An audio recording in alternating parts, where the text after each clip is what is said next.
Prime Minister, who has doubled down on the Make in India push in the last leg of his power-packed US visit just before he flew out of the United States, before concluding that US visit of 3 days as far as that state visit is concerned, flagging it to a huge gathering of Indian expats in Washington.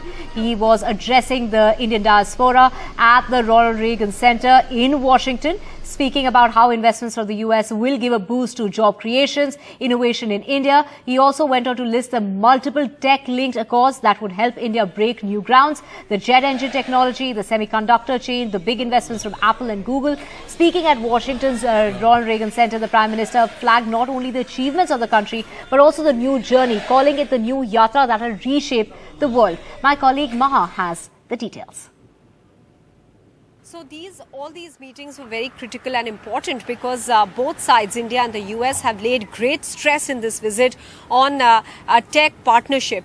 And the tech partnership cannot be taken forward unless there is synergy between the industry on both sides, India and America. And this is something that has been stressed upon by Jake Sullivan, the NSA, who came to India in the run-up to the Prime Minister's state visit. This has been underlined by Prime Minister Narendra Modi and President Joe Biden also during the joint press conferences, as well as on any other occasion that we have seen them interacting with the CEOs.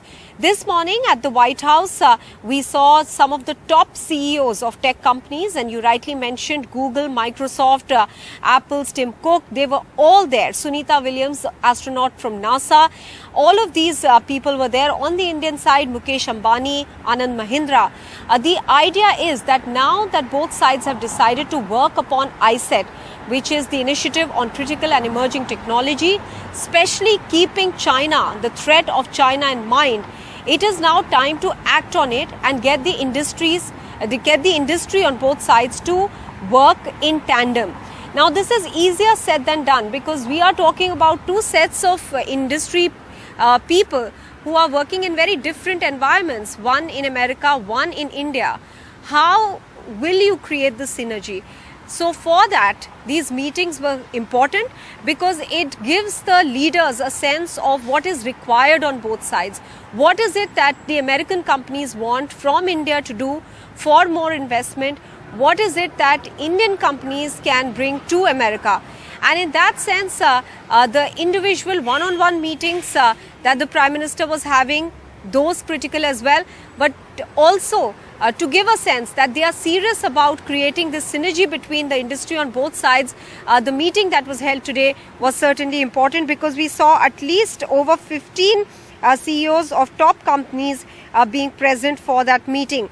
Divya, as far as some of the investments are concerned, of course, as far as Boeing is concerned, we already know this is a deal that was already done, but reiterated by President Biden at the press briefing yesterday, simply because it is going to generate jobs in America, and for Joe Biden too. It is important to tell his own constituency that he is also bringing some jobs to America. After all, this is a very critical issue for America. Unemployment was a big factor over here. So basically, he underlined the fact that Boeing, over 200 aircraft are being bought off the shelf by Air India, and this is going to generate employment in America. As far as Micron is concerned, again, a US company that is a semi-conductors company that is going to set up a plant in Gujarat. So at least we can see there are at least two of these big moves that we are seeing between either sides. Apart from that, Google has also, in fact, today announced that it will open a Google FinTech Global Operations Center in Gift City, Gujarat, with teams working on specialized operations supporting GPay and other product operations at Google. This recognizes India's leadership on FinTech and will support small and large businesses in India.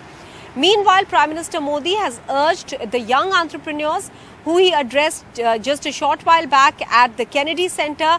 Again, the underlined point there too was, come invest in India, come look at India as an investment hub, and also that come and help out small and medium enterprises. MSMEs was specifically mentioned by the Prime Minister. So the thrust really has been on getting the businesses on either side to start working in tandem, especially in the area of technology, which both sides believe is critical for the future. President Biden said that today we are creating a template that is expected to make the future of our children secure and safe. And engaging with the Islamic world has been on the agenda of India for some time now, and this is primarily because we had seen in the past that among the group of Islamic countries, the issue of Kashmir was constantly being brought up by Pakistan, and India had repeatedly said that the viewpoint expressed by these group of Islamic countries is sometimes biased because of the influence of Pakistan. So how do you reduce that influence, cut that influence, is by engaging with these countries more. So we have seen some of the Gulf nations, for instance, the UAE and Saudi Arabia, India forging closer ties with these countries. We are also seeing that attempt with Egypt, and Egypt has, among the Islamic nations, taken sometimes a very neutral position as far as India is concerned. In fact, the Egyptian president was here in India as well for Republic Day, and therefore the Prime Minister reciprocating with this visit. But engagement with the Islamic nations becomes important for India for the reason I just pointed out, and with Egypt to improve the relationship further is even more critical because of the kind of neutral stand that it has taken on some issues.